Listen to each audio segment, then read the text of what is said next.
Now, CBS 46 Pinpoint Weather, certified Atlanta's most accurate forecast.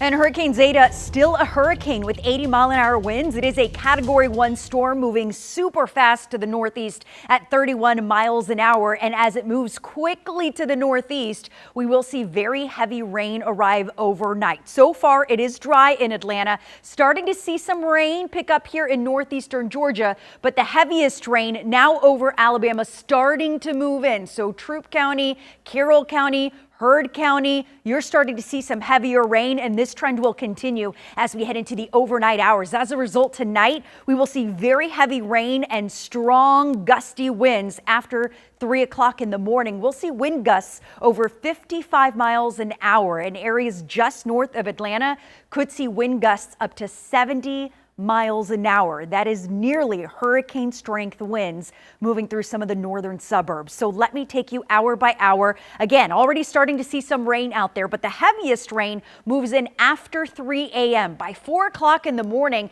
that rain is widespread over North Georgia with very heavy downpours. Continues through the 5 o'clock hour, the 6 o'clock hour, the 7 o'clock hour.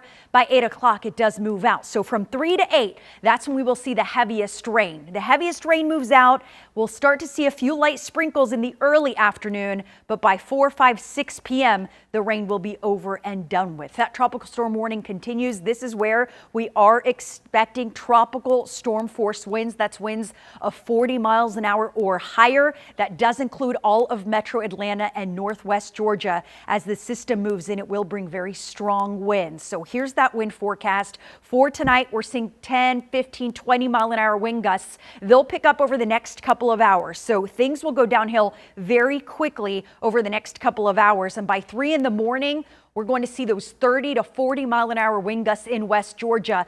By 5 o'clock, 50 mile an hour wind gusts in Atlanta. By 5 o'clock in the morning. And then those 50 mile an hour wind gusts move east of Atlanta by 7 in the morning. It will remain windy for several hours. Winds will start to die down after 10 a.m., although it will remain windy through the rest of the day. That will combine with very heavy rainfall, 2 to 4 inches of rain expected. For the most part, we'll see those 2 to 3 inches right along I-85, and that coupled with the incredibly strong winds means scattered power outages across much of metro Atlanta. We will see trees down. We will see power lines down early tomorrow morning. So here's what we're expecting. Wind gusts up to 70 miles an hour. This storm was stronger, making landfall. It is still a hurricane. Because of that, we have upped the winds expected for tomorrow morning. The strongest winds between 3 and 8 in the morning. On top of that, we will see 2 to 4 inches of rain. So again, trees and power lines down as that heaviest rain starts to move on in. Once it moves out, things improve quickly. We will stay dry through the weekend and early next week. No issues for Halloween or Election Day, but it will be chilly. Tomorrow we will be in storm mode starting at 4 o'clock on Wake Up Atlanta as the strongest winds move in. All right.